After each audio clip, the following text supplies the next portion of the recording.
All right, I think we are ready to hear the auditions for the role of Joseph.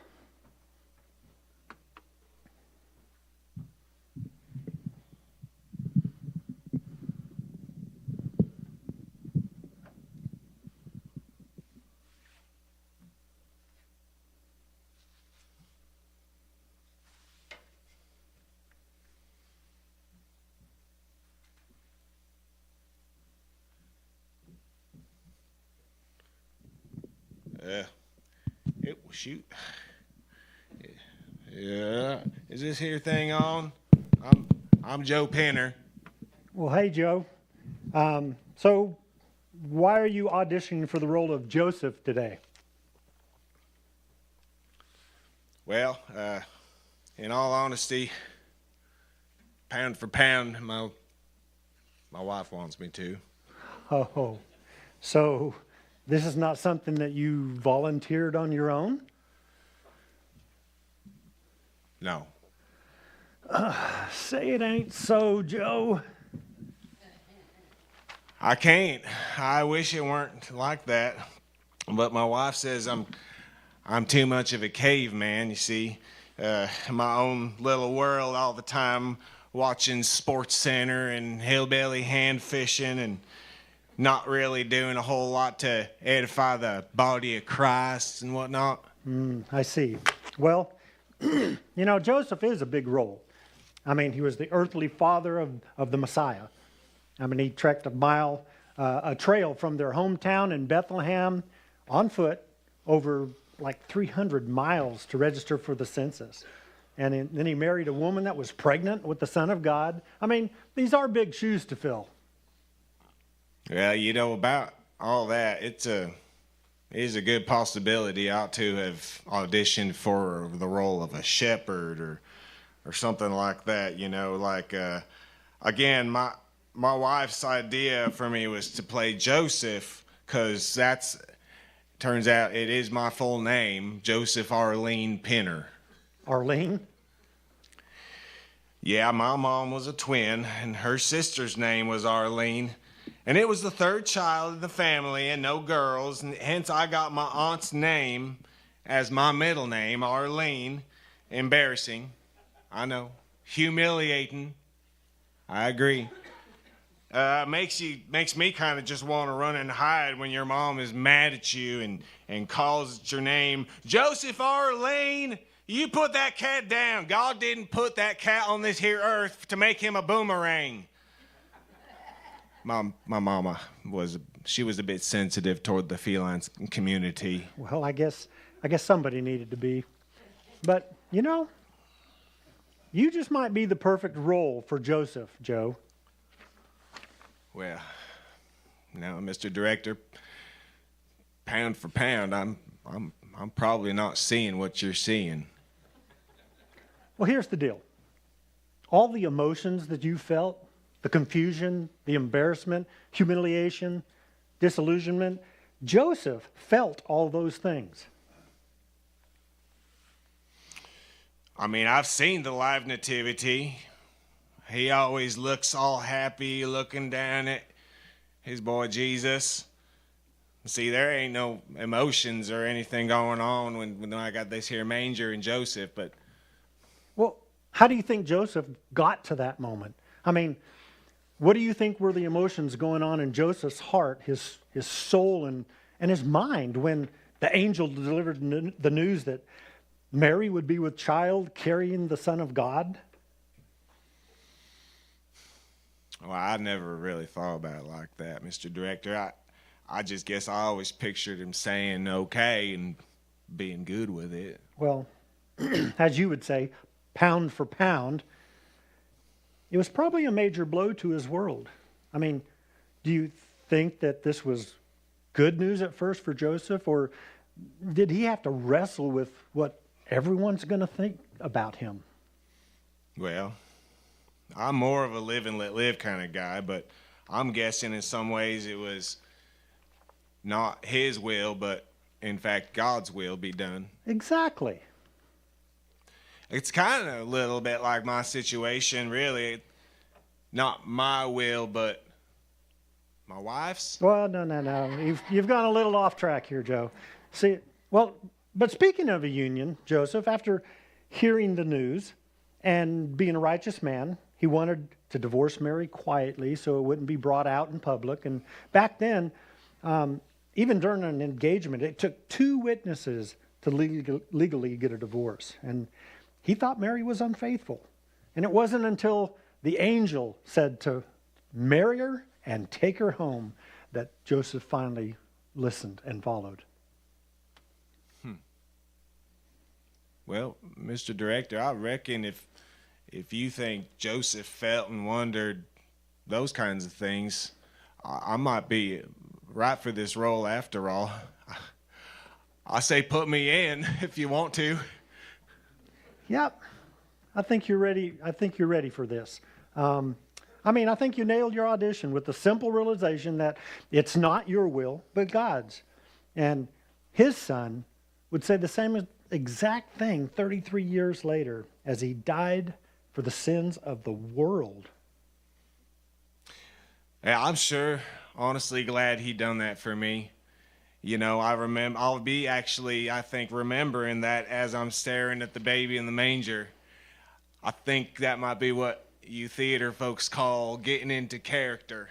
Yeah, something like that. Now, I'm wondering, do I have to wear a biblical robe thingy? Yeah, you do. Maybe we could try to do it differently, Mr. Director. I can wear my camel hunting pants because I figure it's almost like a robe. Sorry, Joe. Remember, not your will. I get it. So, Joe, Yes, sir. can you give me that Joseph pose one more time?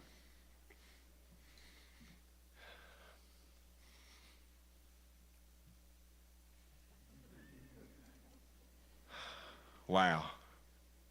Pound for pound.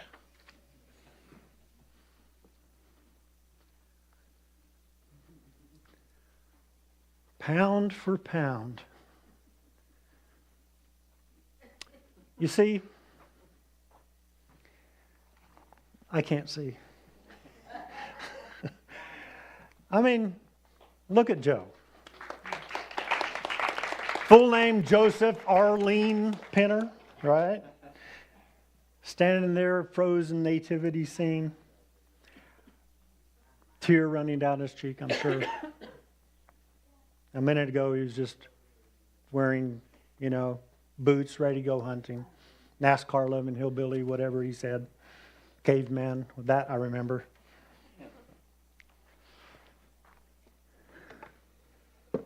But now he gets it. Just a little conversation. And he starts to get it. Things start to turn. The season, there's something about the Christmas season that people, for some reason, are willing to listen to maybe something they've never heard before. Not that you haven't told them. Maybe they haven't heard it. But they're willing to hear something during this season. Would you agree with that? So our whole series right now is Be the Gift. Be the gift. What does that mean? What does that mean? I want to just and we kind of explained this. Remember last week we came and I was showing you how big God was. And the reason I was doing that was to just show you that compared to the universe, we're nothing. We're a speck of dust that's floating around here right now. You can't see that. But yet God loves us, and he knows our name, and he knows who we are. And not just who we are, he sees our whole life, and he understands us. Well, some of us. Some of us he doesn't understand. He's probably wondering, I'm not sure about that Don guy.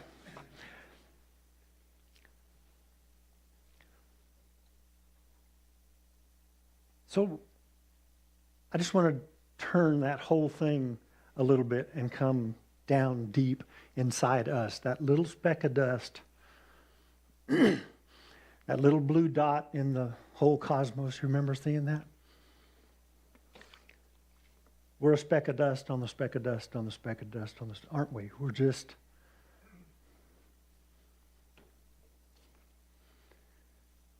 So how are we that God knows our name? How powerful, how is it that God, as he measures the vast universe, remember with his hand?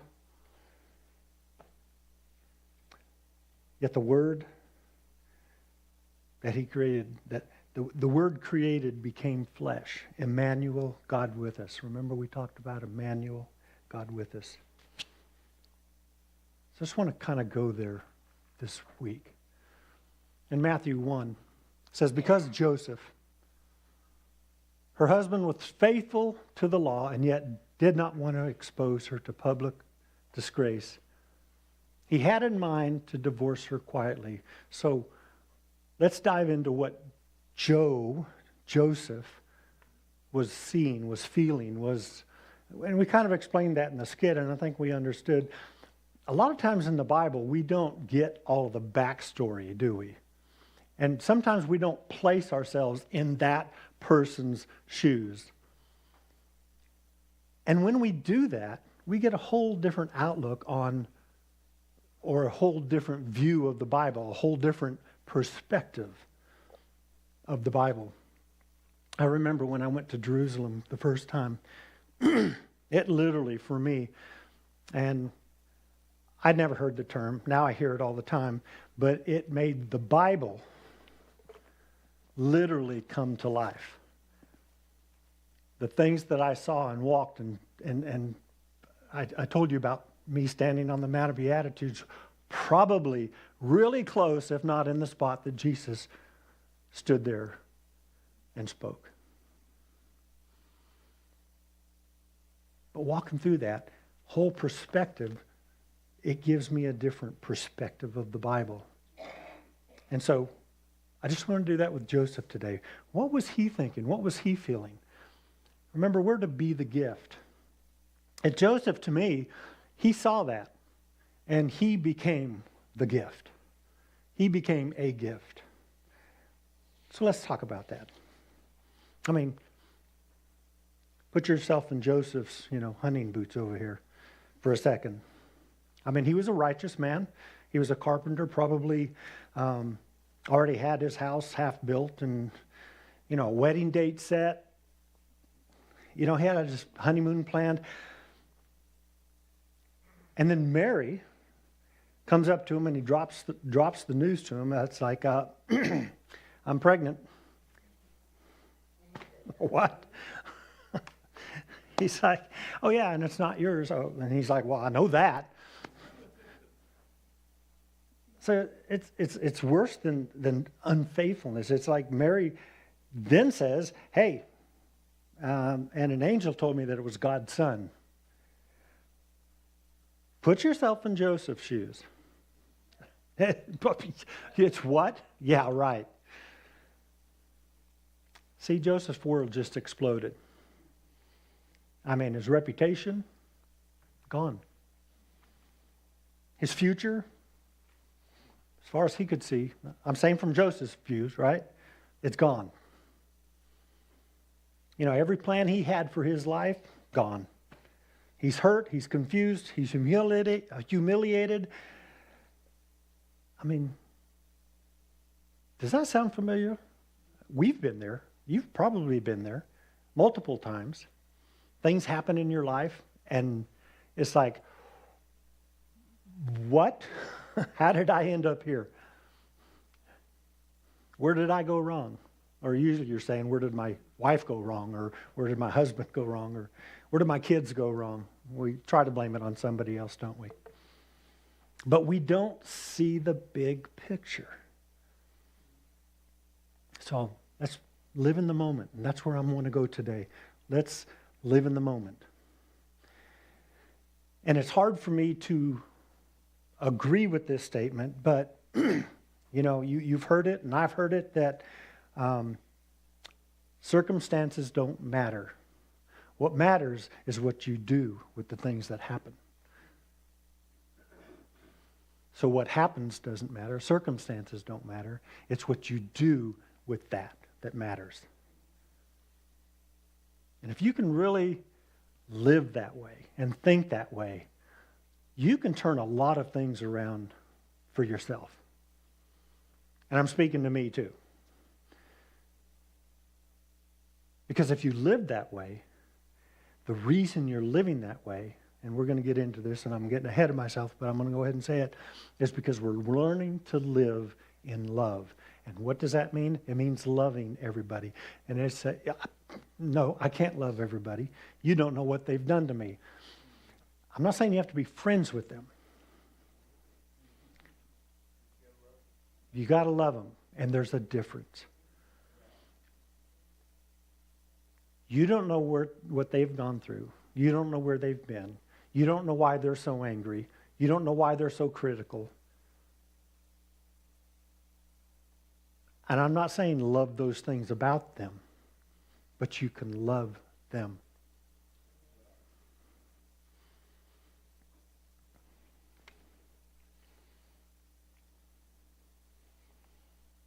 So the Bible says Joseph decided to divorce her quietly because he was a good man. And he didn't want her stoned because that's what was going to happen. And he was willing to walk away brokenhearted rather than see her destroyed. You follow where I'm saying he's being the gift now?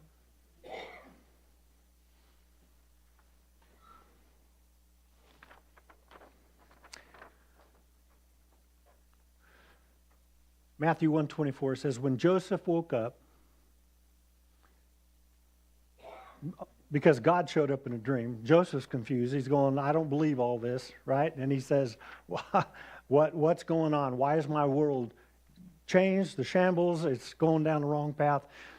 So God showed up in a dream, and he said, when Joseph woke up, he did what the angel of the Lord commanded him, and he took Mary home as his wife. Now, he probably still doesn't understand everything that's going on. But the dream was so vivid. And he's like, okay, that was God speaking to me. And he knew enough to say, okay, that's what I'm going to do. He may not understand it. He may still have all the feelings. He may still not feel like taking Mary home as his wife. But he knew that's what he needed to do because he knew he was shown something from God. And that's all he needed to know. Sometimes, remember, I keep saying, God doesn't, he only shows us the next step. He doesn't show us what's supposed to happen in a month or next year or in 5 years sometimes because we'll mess it up, or I will. It's like, oh yeah, okay, God, I understand the path I'm supposed to take, and I've got it from here. And I'll immediately go off the path, right? Are you like that? Anybody? And no one wants to admit it, though. So God shows up, and he's saying, Joseph, this actually is my plan. Joseph still doesn't understand that, but he understands it enough to say, okay, God. So, in verse 24, one of the most power-packed verses in the whole story, is just, and what we need to do, it's just the reflection of ourselves, of God through ourselves, that we say, okay, God, I don't understand why I'm doing this, but I understand this is what I need to do. Sometimes we're not going to understand the whole story. We just have to be, and what's the word? Obedient. We don't like that word. We grew up with that word. We grew up with our parents telling us to be obedient. But when we're obedient to God, and I'll be honest, our parents sometimes, they're messed up too. So they don't always get it right. I didn't always get it right. I still don't get it right. But God gets it right. You can trust God. You can put your faith, your hope, your beliefs in God because He's right. He'll never steer you wrong. He'll never tell you something wrong. It's always 100% correct. Our problem is we associate it with other forms of authority, mainly our parents, our boss, and they're always wrong, right? They should do it like we know how it needs to be done. But God, you can trust Him. You can trust Him. So, Joseph, he swallows every ounce of pride. He ignores what he knows the neighbors are going to say about him for the rest of his life. And he says, not my will, but yours. Not my will, but yours. And that's just what Joe felt on stage. See, when it quits being about your reputation, when it quits being about your comfort, when it quits being your plan, and it becomes about being the gift of God, and He's asking, and what He's asking you to be right now. Exactly where you're at. And I'm saying this because some of you might be able to say, yeah, but I've really screwed up. I've really messed up. I've really done things I shouldn't have done. I don't even feel like I'm on the right path right now. You're here. God knows exactly where you're at. And He trusts you to be the gift. I'm telling you, He does. It doesn't matter what it looks like to your neighbors. It doesn't matter what it looks like to your co-workers, your mom, dad, kids. It just matters what it looks like to God. And He's asking you, I'm telling you, He is asking you, every one of us right here today, to be the gift this season. It's Christmas season. It's the most wonderful time of the year. Amen? So when you, and here's what I know, that when you love somebody, when you, I won't even say somebody, when you love, you want to give. Because that's the expression of love. Now, what does that mean? It means a whole lot of things. I'm not saying money. You know, you've got money, time, we could name a bunch of things. But you want to give. You want to give to your marriage. You want to give to your kids. You want to give to work. You want to give to those that you hang around, your friends. And even when you're in a crowd, you're walking through the mall and just something, you see somebody and you go, I'm not sure what, maybe it's just a conversation they need. I'm not saying you walk up to them and give them money, or I'm just saying there's something. That's a prompt from God. And I didn't write this down, but remember, where's the verse that says, you know, you'll be faithful with few things, and right? That's part of that. That's where you get that. He said, I'm just giving you a nudge. I'm giving you a hint. Do this. And next time I'm going to give you a little bit more, and more of a nudge, more of something to do, more. And not only that, but He's going to give you whatever you need to give them. He supplies that. He's not saying you need to take from your abundance and give it away. He said, I'm going to give it to you. And you got to be careful with that, because it's like, where does that balance out? What does that look like? But listen to the prompts of God. And the more you do that, the more you'll hear Him. So Joseph loved Mary. So what did he do? He became, you know, when the ordinary becomes the extraordinary, giving is an expression of love. Giving is an expression of love. When we love something, we love to give. It's just in our nature. And you're saying, no, I'm not like that. You are, because you're probably associating giving some material thing. And that's not necessarily what I'm talking about. It's giving of your time. It's giving of your kind words. It's giving of your smile. It's because you love people. Well, I don't love people. Hang around us a while and maybe you'll start loving people. Joseph became the gift that he knew was being needed at the time. That doesn't sound right. That's what I'm going to say, though. He was the gift, and he saw that. He recognized that. That his whole plans, it was okay. It didn't matter. He understood that God had different plans, better plans for him. So he ended up giving protection to Mary. He ended up raising the Son of God. I mean, how awesome is that? And he knew it. It's not like Jesus was 30 years old and when he found out. No, he knew it before he was ever born.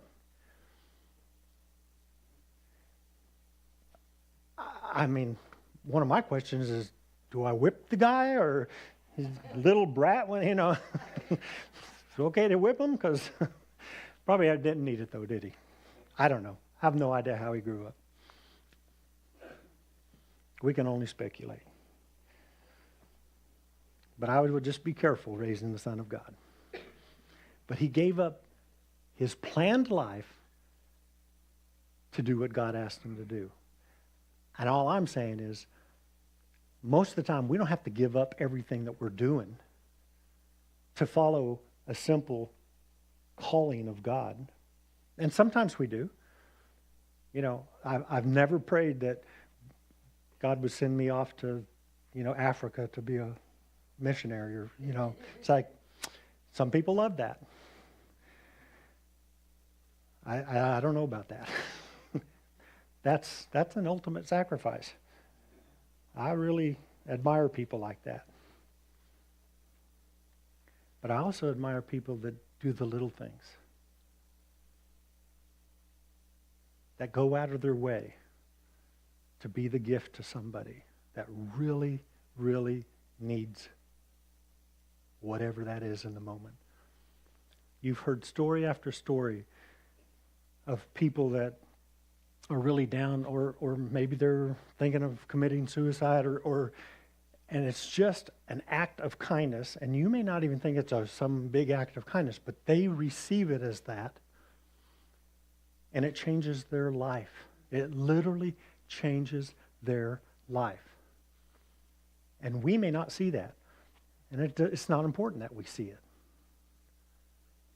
All we have to do is be willing to be there, willing to be that gift. Does that make sense?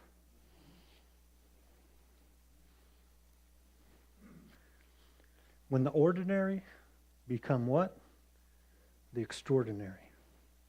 And it's not that you're doing, I don't mean extraordinary that, hey, everybody's going to see this. I mean extraordinary because you've done something that was maybe out of your comfort zone, or just, maybe it wasn't out of your comfort zone. It's just you were detoured in this small way or big way, whatever that looks like. So that's what be the gift looks like in real life. So this Christmas, the call in your life probably may not be comfortable.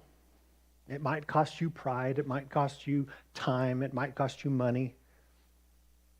Maybe you've already, budgeted some money for something else. It might mean that you need to swallow some hurt and choose forgiveness.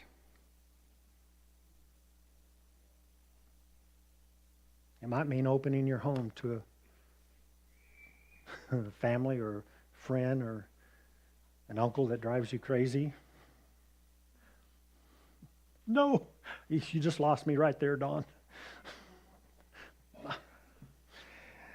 And his name's always Ed for some reason. Crazy Uncle Ed. I'm glad Ed's not here today.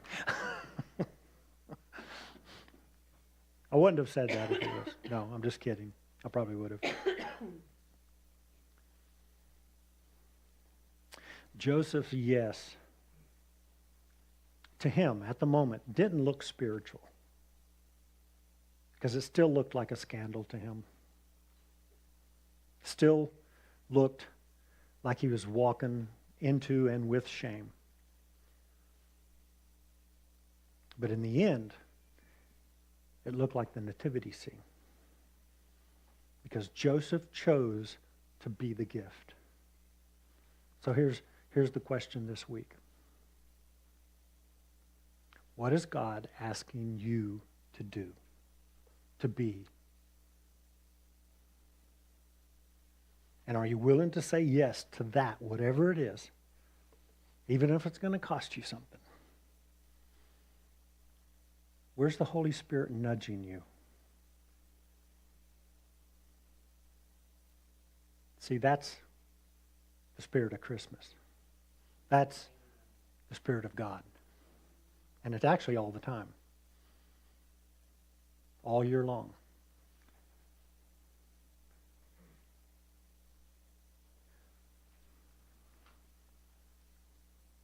Christmas happens when ordinary people decide, not my will, but yours. Not my will, but yours. These cards, and you can pick up several if you want to get some more at the back table. I want you to take that and just be creative with it. I don't care what you do. You know, this is just an example, I'm not saying to do it.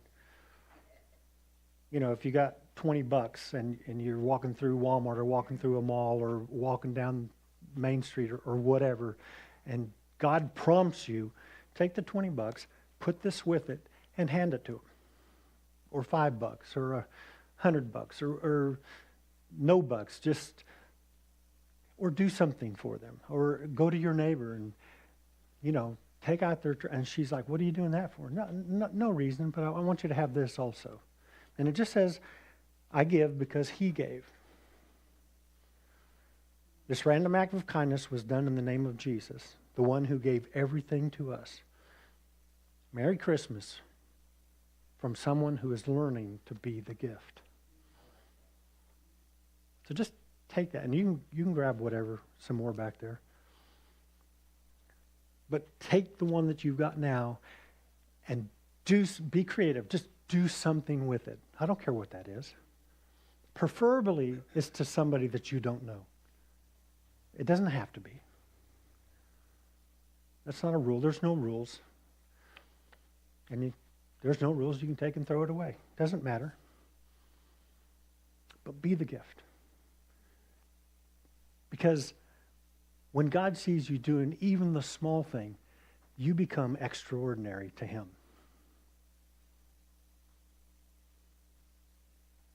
Because the God that created everything, the whole universe, where we can't even see us because we're such a small speck, he knows your name and he loves you. You are important to him.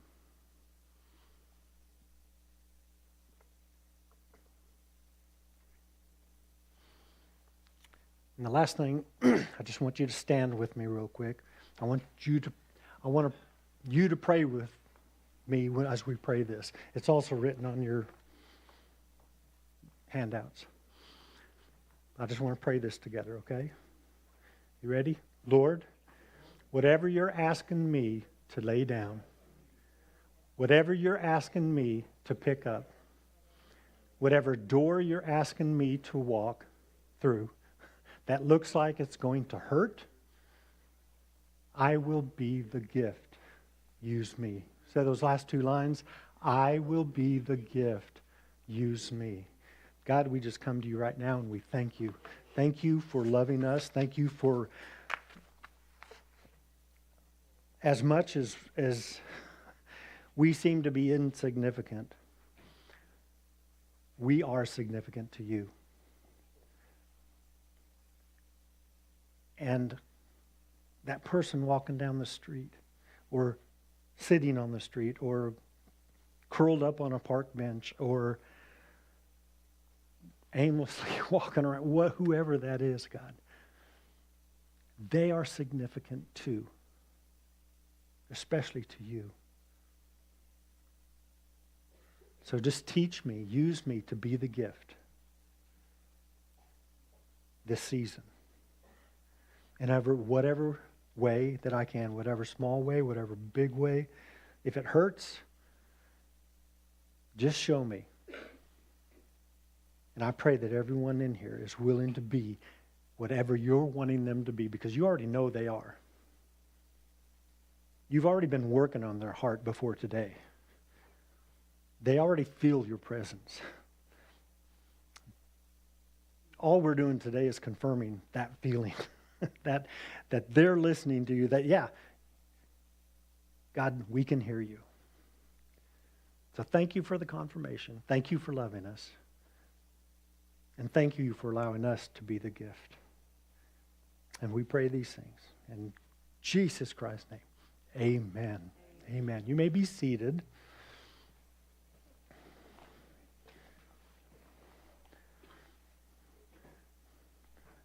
So if I can get the ushers up, we'll pass out the communion and we'll... This is such an appropriate time to do this.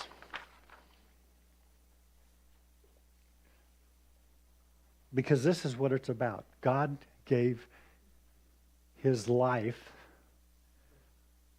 his body, his blood. He gave it for us.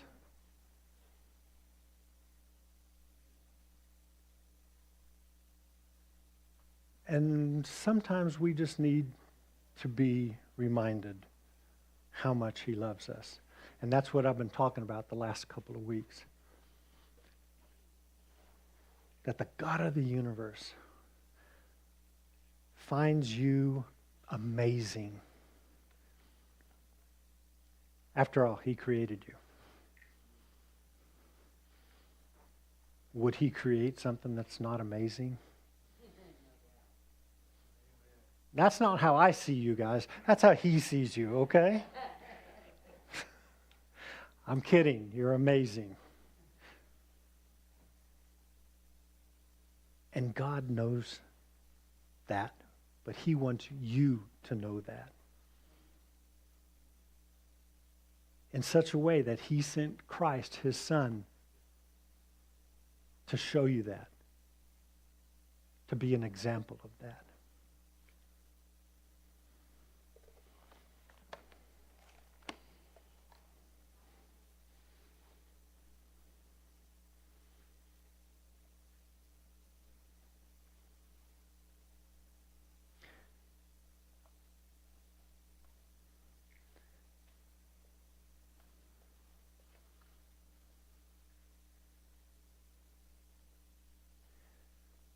For I received from the Lord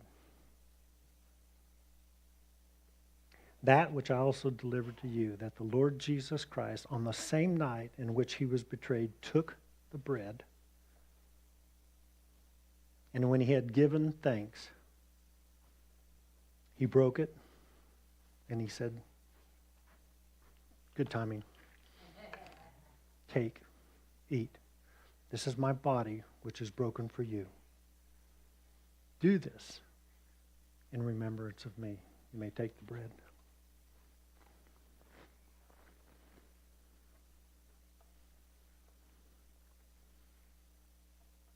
And he said, in the same manner, he also took the cup, saying, in this cup is the new covenant in my blood. Do this as often as you drink in remembrance of me.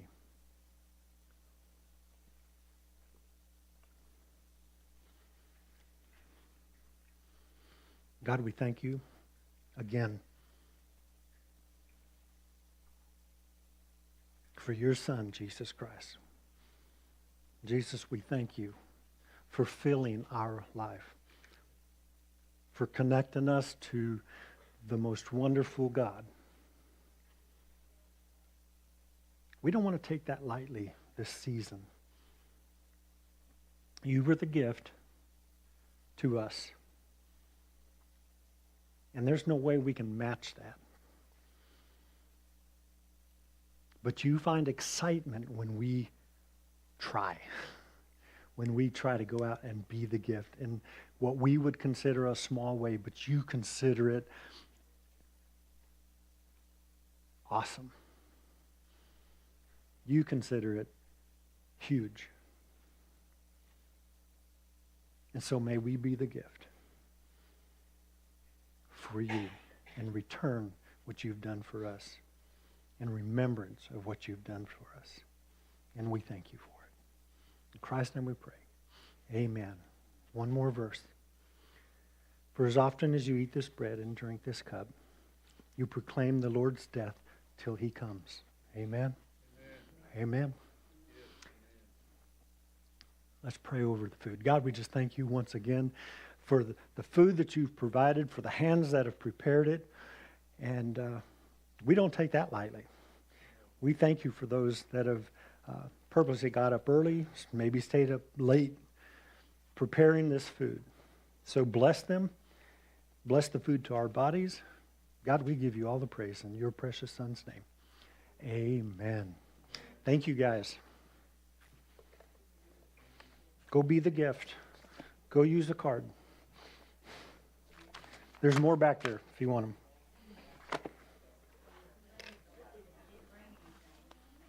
What?